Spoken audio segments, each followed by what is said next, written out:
All right, today we're cracking open a classic, Dale Carnegie's How to Stop Worrying and Start Living. Now, this book has been a lifesaver for millions of people, all struggling with the same thing, worry. It's something we all deal with, right? So let's jump into some of the big ideas that can genuinely help you and me start living a little more freely. So, let me ask you something. Do you ever feel like you're just trapped? Stuck in your own head, playing the same thoughts on a loop over and over and over again? Well, that is exactly the problem we're going to tackle today. We're talking about that mental hamster wheel of constant worry. You see, Carnegie had this great insight. He said worry isn't just a feeling, it's a vicious cycle. It all kicks off with a little bit of fear, right? And that fear leads to overthinking. And guess what? That overthinking just pours more fuel on the fire, creating even more worry. So the real trick, the whole point of this, is figuring out how to break that loop. And look, this isn't just some abstract, in-your-head kind of thing. The stakes here are super high. Chronic worry, it takes a real physical toll on your body. We're talking about an increased chance of heart disease, serious digestive problems, even depression. It can literally, physically make you sick. That's why this is so important to get a handle on. Okay, so how do we actually fight back? Here's our game plan. We're going to cover Carnegie's core mindset shifts, then an actionable anti-worry toolkit. We'll also zero in on conquering money worries, and finally, wrap up by realizing the power you already have. First up, Carnegie's core mindset shifts. This is the foundation, right? It's all about breaking that cycle by fundamentally changing how you think. Okay, this first idea is a total game changer. Carnegie called it living in day-tight compartments. Imagine you can seal off yesterday and tomorrow with like iron doors. The only thing you have to deal with is today, just the 24 hours right in front of you. When you do that, life suddenly becomes so much more manageable. You're not drowning in past regrets or future anxiety. So what happens when a specific worry just pops into your head and won't leave? Well, Carnegie had this brilliant three-step plan. Step 1, just look at the situation calmly, objectively. Step 2, ask yourself, okay, what is the absolute worst thing that could possibly happen? And now for the final step, and this is the key. Mentally prepare yourself to accept that worst-case scenario.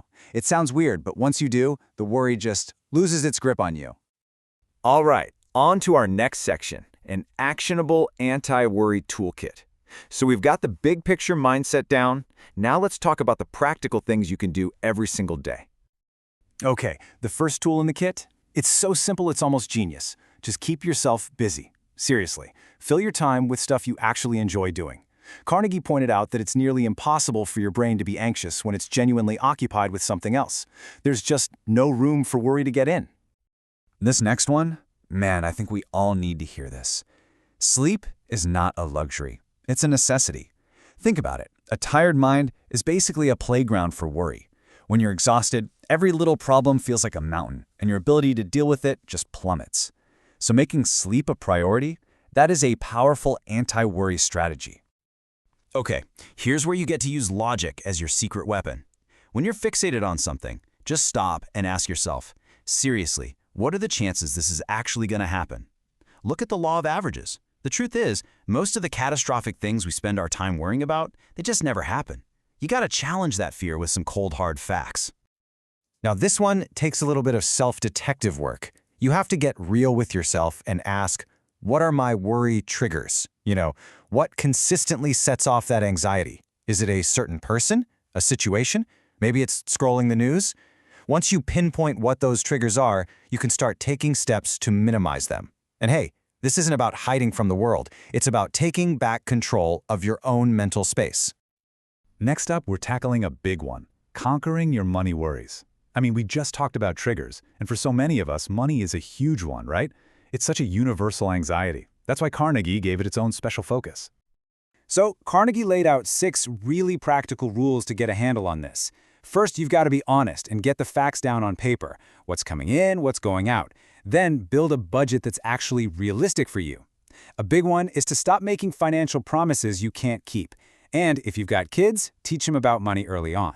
Also, make sure you're protecting your big assets, your house, your health, with insurance. And finally, always be looking for ways to earn a bit more. See, it's not rocket science. It's really just about having a solid plan. All right, our final section. You have the power. Look, we've gone over all these tools and mindsets, but none of them work without one crucial thing. Realizing that at the end of the day, you are the one in charge of your own mind.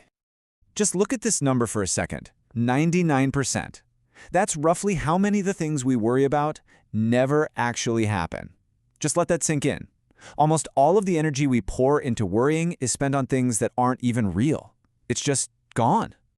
And that brings us right back to where we started.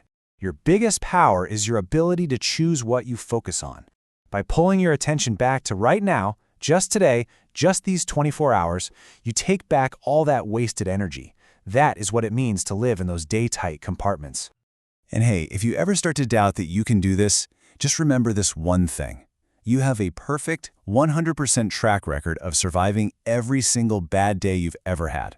You are so much more resilient than you probably think. You've handled tough stuff before, and you know what? You'll handle it again. It's time to give yourself some credit. So, I want to leave you with this question. Just imagine for a second all the energy, all the creativity, all the time you'd get back if worry wasn't constantly holding you back. What would you do with all of that? What could you really accomplish?